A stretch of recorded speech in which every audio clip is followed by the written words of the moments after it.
पिछले एपिसोड की एंडिंग में हमने देखा था कि मू यंग योहान को अपने ऑफिस में बुलाता है और एपिसोड 8 की शुरुआत यही से होती है। योहान मू यंग को बोलता है कि मुझे जल्दी से वो रीजन बताओ जिससे मैं तुम पे और उन सब पे विश्वास कर सकूं। तो मू यंग बोलता है कि मैं तुम्हें कुछ भी बताने से पहले मैं तुम्हारी स्टोरी जानना चाहता हूँ। योहान कंफ्यूज होकर पूछता है कि मेरी स्टोरी का इस केस से क्या लेना देना है, तुम मुझे सिर्फ डिस्ट्रैक्ट करने की कोशिश कर रहे हो। और मू यंग बोलता है कि नहीं, इसमें कनेक्शन है। मुझे पता है कि तुमने मेरी ही तरह अपना करियर चुना क्योंकि तुम जिन लोगों के साथ बुरा हुआ है उन्हें अच्छी जिंदगी जीते हुए देखना चाहते हो। मैं एक लॉयर बना ताकि मैं जिन लोगों के साथ नाइंसाफी हुई है उन्हें मदद कर सकूं, वैसे ही तुम भी एक ऑफिसर बने ताकि तुम भी लोगों की हेल्प कर सको। लेकिन मुझे तुम्हारे बारे में कुछ नहीं पता। कुछ दिनों पहले तुमने मुझे फोन किया था साथ में ड्रिंक करने के लिए और तुमने उस वक्त मुझे बोला था कि तुम्हारा दोस्त मर गया है। और जब मैंने तुम्हें पूछा कि तुम ऑफिसर क्यों बने तो तुम वहां से ऐसे ही चले गए। तुम मुझे अगर सच बताओगे तो मैं भी तुम्हें सच बता दूंगा। योहान फिर अपनी स्टोरी बताता है कि कैसे उसका बेस्ट फ्रेंड था यून नाम का, जिसकी मम्मी एक बार में काम करती थी और उसके पापा बेरोजगार थे। हर दिन उसके मम्मी पापा का बहुत झगड़ा होता था और ऐसे ही एक दिन झगड़े में उसके पापा ने उसकी मम्मी का मर्डर कर दिया। यून घर से भाग गया, लेकिन उसने भी क्राइम्स के पैसे कमाने के लिए, जिस वजह से उसे जेल में जाना पड़ा। और 20 साल की एज में जब वो जेल से बाहर आया तो उसे पता चला कि उसके माँ बाप के नाम पे बहुत ज्यादा कर्जा है, जिस वजह से उसे 3 से ज्यादा जॉब्स लेनी पड़ी। उनमें से एक जॉब था कंस्ट्रक्शन का काम करने का। और एक दिन उसे जॉब पे नींद लग गई और सारा कंस्ट्रक्शन का सामान उस पे गिर गया, जिस वजह से उसे चोट लगी और वो काम नहीं कर पाया। यून ने फिर गाड़ियों के सामने जंप मारना शुरू किया ताकि उसे चोट लगे, ताकि उसका एक्सीडेंट हो और उसे इंश्योरेंस के पैसे मिले। लेकिन ऐसे ही एक दिन जब वो एक कार के सामने जंप मार रहा था तो उसे सच में बहुत ज्यादा चोट लग गई और वो वहीं पे मर गया। योहान बताता है कि कैसे उसकी मम्मी फेमस होने की वजह से उसके कोई अच्छे दोस्त नहीं थे, लेकिन सिर्फ यून ही उसे समझ पाता था। लेकिन वो खुद कभी यून की सिचुएशन नहीं समझ पाया। अगर यून को किसी ने मदद की होती तो उसकी लाइफ पूरी तरह से बदल गई होती, लेकिन सब ने यून को इग्नोर किया क्योंकि वो एक क्रिमिनल था। जब यून की मौत हुई तब योहान ने डिसाइड किया कि क्रिमिनल्स को भी अपनी जिंदगी जीने का सेकंड मौका मिलना चाहिए और इसलिए वो एक प्रोबेशन ऑफिसर बन गया। योहान की स्टोरी सुनकर मू यंग समझ जाता है कि योहान के इंटेंशंस कभी बुरे नहीं थे। वो सिर्फ रोम और बाकी के क्रिमिनल्स को वापस जेल में जाने से रोकना चाहता था, उन्हें एक अच्छी जिंदगी जीने का मौका देना चाहता था। मू यंग फिर रोम की स्टोरी योहान को बताता है कि कैसे वो एक जीनियस बच्ची थी जिसे जोकमोक फाउंडेशन ने पकड़ के रखा था। उन्होंने उसे कैसे टॉर्चर किया, उससे क्राइम्स करवाए, उसके माँ बाप का मर्डर किया। इसलिए रोम अब अपना बदला लेना चाहती है। और ये स्टोरी सुनकर योहान सैड फील करता है रोम के लिए और उसे याद आता है कि उसकी मम्मी भी जोकमोक फाउंडेशन के लिए काम करती थी, लेकिन वो इस बारे में मू यंग को कुछ नहीं बोलता। वो सिर्फ मू यंग से एक ही बात पूछता है कि क्या बदला लेना सही रहेगा। अगर एक इंसान ऐसे बिहेव करेगा तो सब लोग कानून को भूलकर ऐसे ही बिहेव करेंगे। और मू यंग बोलता है कि वो जो कुछ भी कर रही है वो सही तो नहीं है, लेकिन उसने अपना सब कुछ जोकमोक की वजह से खो दिया है और अगर वो कोई प्रॉब्लम में फंस गई तो मैं उसे मदद जरूर करूंगा। यहाँ रोम, दाजंग, नासारिंगो क्योंजा के वॉल्ट में से रेड कलर की किताब जिसमें प्रेसिडेंट का नाम लिखा हुआ है उसे चोरी करने के लिए तैयार होते हैं। उनका प्लान होता है कि जैसे ही क्योंजा वॉल्ट में जाएगी, दाजंग उसके फोन की सिस्टम्स को पूरी तरह से बंद कर देगी और उसका ओटीपी लेगी। इस एरर की वजह से क्योंजा होटल को फोन लगाने की कोशिश करेगी, लेकिन कॉल लगेगी ही नहीं क्योंकि उससे पहले ही सारी फोन्स की वायर को रिंगो काट लेगा। इस वजह से क्योंजा के पास और कोई ऑप्शन नहीं बचेगा, तो वो एलिवेटर से वापस आने की कोशिश करेगी, लेकिन एलिवेटर का स्विच भी रिंगो बंद कर देगा और उतने टाइम में नासा वॉल्ट में जाकर रेड कलर की डायरी लेके आएगा और उन्हें प्रेसिडेंट कौन है ये पता चल जाएगा। सब कुछ रेडी होता है, क्योंजा होटल में आई होती है। मू यंग भी योहान को निपटाने के बाद होटल के सामने आ गया होता है और अचानक दाजंग को रियलाइज होता है कि जो कनेक्शन उन्होंने क्योंजा के फोन से बनाया था वो चला गया है क्योंकि क्योंजा ने नए एप्स इंस्टॉल किए हैं। वो सबको बताती है कि कैसे ओटीपी आ ही नहीं सकता और मू यंग बोलता है कि मैं फिर से एक बार क्योंजा से बात करने जाता हूँ, उसे डिस्ट्रैक्ट करता हूँ, तब तक तुम जल्दी से कनेक्शन बना लेना, लेकिन मैं क्योंजा को बहुत देर तक पकड़ के नहीं रख सकता। दाजंग बोलती है कि ठीक है, मैं क्योंजा के फोन पे एक लिंक भेजती हूँ, आप सिर्फ इतना देखो कि वो उस लिंक को ओपन करे ताकि मेरा काम हो जाए और मैं उसके फोन को पूरी तरह से एक्सेस कर पाऊँ। मू यंग फिर क्योंजा के पास जाता है जो रिसेप्शन के पास रुकी है और उससे पूछता है कि आप यहाँ पे क्या कर रही है, और उनमें ऐसे ही बातें शुरू हो जाती है और मू यंग झूठी स्टोरी बताता है कि रोम ने उसे बताया है कि इस होटल में होंग का असली खूनी आने वाला है, इसलिए मैं यहाँ पे आया हूँ। होंग का नाम सुनते ही क्योंजा नर्वस हो जाती है और बोलती है कि होंग का किसी ने मर्डर नहीं किया है, उसने सुसाइड की है। तो मू यंग बोलता है कि नहीं, रोम ने मुझे बताया था कि अगर मैं होटल में आया तो मैं आपसे मिल पाऊंगा और वो हम दोनों के फोन पे एक लिंक सेंड करेगी और इस लिंक को खोलते ही हमें उस इंसान की फोटो दिखेगी जिसने असल में होंग का मर्डर किया है। उसी वक्त दाजंग मू यंग और क्योंजा के फोन पे एक लिंक भेजती है और क्योंजा आउट ऑफ क्यूरियोसिटी इस लिंक पे क्लिक करती है और दाजंग का काम हो जाता है, उसका कनेक्शन बन जाता है और उसे क्योंजा के फोन का पूरा एक्सेस मिल जाता है। दाजंग मू यंग को बता देती है कि काम हो चुका है और क्योंजा कंफ्यूज होकर मू यंग को पूछती है कि इस लिंक में तो कुछ भी नहीं है। मू यंग झूठ बोलता है कहकर कि शायद मुझे ही कोई गलतफहमी हुई होगी और वो क्योंजा को बाय बोलकर होटल से बाहर आ जाता है। मुयंग काम खत्म होने पर दाजंग की वैन में जाने वाला होता है, लेकिन रोम उसे रोकती है कहकर कि तुम्हारा काम हो गया है, तुम अब घर जाओ। मुयंग उससे पूछता है कि क्यों, क्या हो गया? तो रोम उसे बोलती है कि तुम हमेशा अच्छी एंडिंग्स के बारे में बात करते हो ना, तो तुम्हारी अच्छी एंडिंग तुम्हें तुम्हारे घर पे ही मिलेगी। और दाजंग मुयंग के फोन का कनेक्शन कट कर देती है। मुयंग को रोम की बातें तो समझ में नहीं आती, लेकिन उसे अचानक स्ट्राइक होता है कि शायद रोम ने रिवॉल्वर उसके घर से चोरी की है, इसलिए वो वहां से ड्राइव करके अपने घर चला जाता है।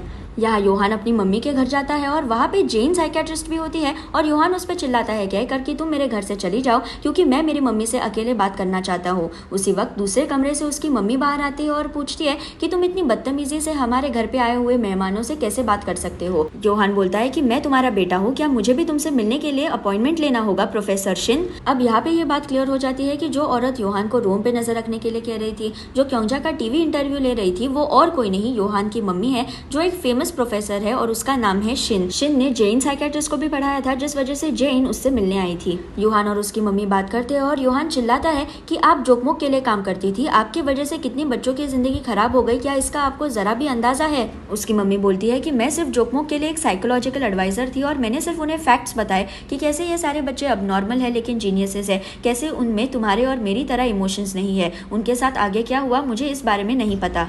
योहान बोलता है कि आपके साइकोलॉजिकल एडवाइस की वजह से जोकमोक फाउंडेशन ने इन बेचारे बच्चों को पकड़ के रखा, उन्हें टॉर्चर किया, उन्हें क्रिमिनल्स बनाया, उनकी जिंदगी बर्बाद कर दी। और उसकी मम्मी उसे पूछती है कि तुम क्यों इतना हाइपर हो रहे हो, तुम मुझसे ये सारे सवाल पूछने वाले होते कौन हो, क्या तुम्हें उस साइको रोम के लिए बुरा लग रहा है? मुझे पता था कि उन क्रिमिनल्स के साथ रहकर तुम्हारा भी दिमाग खराब हो जाएगा, इसलिए मैं नहीं चाहती थी कि तुम एक ऑफिसर बनो, लेकिन नहीं, तुम्हें तो यूं के लिए इंसाफ चाहिए था, इसलिए तुम अब अपनी जिंदगी भी बर्बाद कर रहे हो। योहान बोलता है कि रोम साइको नहीं है, असली साइको तो आप हो जिसने उन बच्चों की हेल्प नहीं की, ये सब पता होने के बावजूद।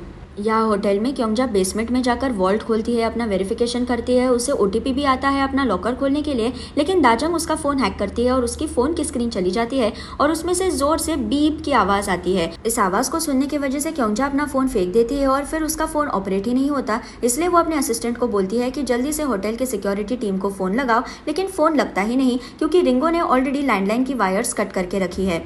अब क्योंकि क्योंजा का लॉकर नहीं खुल रहा है, वो होटल के स्टाफ को कम्युनिकेट नहीं कर पा रही है, इसलिए वो डिसाइड करती है कि वो खुद होटल के फ्लोर पे जाएगी, इसलिए वो एलिवेटर में जाती है, लेकिन ऑलरेडी रिंगो ने यहाँ पे एलिवेटर का बटन भी बंद कर दिया होता है, जिस वजह से क्योंजा एलिवेटर में फंस जाती है और उतनी देर में नासा वॉल्ट के अंदर पहुंच जाता है और क्योंजा का लॉकर खोलना शुरू करता है। यहाँ रिंगो अभी भी इलेक्ट्रिक कंट्रोल रूम में रुका होता है क्योंकि जैसे ही नासा का काम खत्म हो जाएगा वो फिर से एक बार एलिवेटर को शुरू कर देगा, लेकिन अचानक वहाँ पे जे आ जाता है और वो रिंगो को खींचकर बाहर लाता है, उसकी बहुत पिटाई करता है और उसे एक कबर्ड में बंद कर देता है जैसे जोकमोक वाले लोग उसके साथ करते थे, और ये सबको सुनाई देता है और सब लोग पैनिक होने लगते हैं क्योंकि अब जे को उनका प्लान पता चल गया है। जे एलिवेटर का बटन ऑन कर देता है और क्योंजा होटल के फ्लोर पे आ जाती है और यहाँ नासा क्योंजा का लॉकर खोलता है और रोम उसे बार बार पूछ रही होती है कि नासा क्या तुम्हें मेरी आवाज़ सुनाई दे रही है? रिंगो को जे ने पकड़ लिया है, लेकिन नासा कोई जवाब नहीं देता। नासा लॉकर से रेड डायरी निकालने से पहले वो बहुत सारे पैसे और गोल्ड बार्स अपनी बैग में डालता है और ये आवाज़ सुनकर रोम उस पर चिल्लाने लगती है कि ये सब मत करो, ये डेंजरस हो सकता है, तुम सिर्फ रेड कलर की डायरी लेकर वापस आओ। लेकिन नासा उसे ही एटीट्यूड दिखाकर बोलता है कि तुम कौन होती हो मुझे ऑर्डर देने वाली, मुझे जो करना है मैं वो करूंगा, और अगर तुम्हें वो रेड डायरी चाहिए तो तुम खुद यहाँ पे उसे लेने आ जाओ, मैं तुम्हारा सर्वेंट नहीं हूँ। नासा रेड डायरी अपनी बैग में डालकर वहां से निकलने वाला होता है, लेकिन रोम भी वॉल्ट में आ जाती है और उसने जो रिवॉल्वर मुयंग से चोरी की थी वो नासा को दिखाकर धमकाती है कि डायरी मुझे दे दो। नासा हंसते हुए बोलता है कि मैं तुम्हें डायरी नहीं दूंगा और तुम क्या मुझे डराने की कोशिश कर रही हो वो रिवॉल्वर दिखाकर, मुझे पता है कि तुम में इतनी हिम्मत नहीं है कि तुम मुझे शूट करो। तो रोम हवा में शूट करती है, लेकिन ऑब्वियसली यहाँ क्या चल रहा है इसके बारे में दाजंग को बिल्कुल आइडिया नहीं होता, उसे सिर्फ गनशॉट की आवाज सुनाई देती है और बाद में कनेक्शन टूट जाता है। दाजंग बहुत घबरा जाती है तो वो रिंगो के साथियों को बोलती है कि हमें यहाँ से निकलना होगा क्योंकि ये सिचुएशन डेंजरस हो सकती है, तुम जल्दी से रिंगो को यहाँ लेके आओ, हम उसे हॉस्पिटल लेके जाएंगे। और रिंगो के साथी उसे लेकर आते हैं और दाजंग उन सब को ड्राइव करके वहां से लेकर चली जाती है। यहाँ वॉल्ट में नासा घबरा कर रोम को डायरी तो दे देता है, लेकिन उसी वक्त वहाँ पे क्योंजा और उसकी सिक्योरिटी टीम आ जाती है जो रोम और नासा को पकड़ लेते हैं। क्योंजा रोम से डायरी लेकर अपने पास रखती है और बोलती है कि अब मैं ये मामला पुलिस को सौंपने वाली हूँ और तुम्हें चोरी की सजा भी मिलेगी। क्योंजा के गार्ड्स पुलिस वालों को कॉल कर रहे होते हैं और रोम जोर जोर से हंसने लगती है। क्योंजा रोम के बर्ताव से कंफ्यूज होकर पूछती है कि क्या तुम पकड़े जाने की वजह से पागल हो गई हो? तो रोम बोलती है कि तुम्हें तो पता ही होगा कि जोकमोक का प्रेसिडेंट हम पे हमेशा नजर रख रहा होता है, उसे ये भी पता चल गया होगा होगा कि मैं यहाँ पे तुम्हारे लॉकर से कुछ चोरी करने आई हूँ तो उसे शक जरूर आएगा कि क्योंजा कुछ छुपा रही है और वो फिर तुम्हें भी खत्म कर देगा। यहाँ मूयंग अपने घर पे पहुंचकर चेक करता है कि क्या रिवॉल्वर वहाँ है या नहीं, और ऑब्वियसली रिवॉल्वर वहाँ नहीं होता, लेकिन उसकी जगह पर एक पेन ड्राइव रखा होता है। मूयंग इस पेन ड्राइव को चेक करता है और उसमें सारी डिटेल्स होती है कि कैसे जोकमोक फाउंडेशन में काम करने वाले बच्चों ने यानी रोम, दाजंग, नासा, रिंगो ने मिलकर मूयंग के पापा का बिजनेस बर्बाद कर दिया था। मूयंग को यह सब पढ़कर बहुत शौक लगता है क्योंकि वो जिन लोगों को मदद करना चाहता है ये वही लोग हैं जिनकी वजह से उसका बचपन खराब हो गया, उसकी फैमिली टूट गई, और वो रोम को कॉल करता है ये सब चेक करने के लिए, लेकिन रोम अपना फोन नहीं उठाती। वो फिर दाजंग को कांटेक्ट करता है और उस हॉस्पिटल में जाता है जहाँ पे रिंगो को एडमिट किया गया है, और वो दाजंग को पूछता है कि रोम कहाँ है। दाजंग उसे बताती है कि हमें सिर्फ गनशॉट की आवाज सुनाई दी, उसके बाद क्या हुआ हमें कुछ नहीं पता, तुम ज्यादा रोम की बातों में मत इन्वॉल्व होना क्योंकि वो हमेशा लोगों को यूज करके फेंक देती है। मूयंग फिर पूछता है कि मुझे एक पेन ड्राइव मिला जिसमें लिखा था कि तुम सब ने मिलकर मेरे पापा के फैक्ट्री को बंद करवाया, क्या ये सच है? तो दाजंग उसे हाँ बोल देती है और मूयंग को बताती है कि कैसे उन्होंने सिर्फ यही फैक्ट्री नहीं, उन्होंने बहुत सारे बिजनेसेस को बर्बाद किया है, और उन्हें ये भी पता है कि इस हादसे की वजह से मूयंग को बहुत तकलीफ हुई है, इसलिए वो नहीं चाहती कि मूयंग उनके साथ काम करे क्योंकि उसे और परेशानी हो सकती है।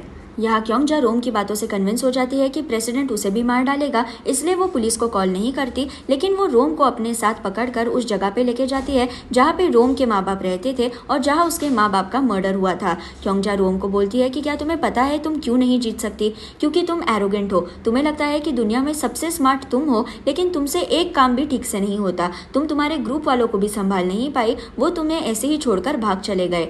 रोम बोलती है कि मुझे कोई फर्क नहीं पड़ता, मैं पहले तुम्हें खत्म करूंगी फिर उस प्रेसिडेंट को कुचल दूंगी। क्योंजा बोलती है कि तुम मेरा कुछ बिगाड़ नहीं पाओगी क्योंकि प्रेसिडेंट को कभी पता ही नहीं चलेगा कि मैं कुछ छुपा रही हूँ, और क्योंजा उस रेड डायरी को जला देती है। क्योंजा फिर अपने साथियों के साथ वहाँ से चली जाती है और रोम अकेले उस जंगल में बैठ के रोने लगती है। उतने में वहाँ पे एक कार आती है और ये कार और किसी की नहीं मूयंग की होती है। मूयंग रोम को बोलता है कि सॉरी मुझे आने में देर हो गई, चलो घर जाते हैं, और मूयंग अपना हाथ आगे करता है। रोम जो कभी भी किसी की हेल्प नहीं लेती वो मूयंग का हाथ पकड़ लेती है और यहाँ पे एपिसोड 8 खत्म हो जाता है।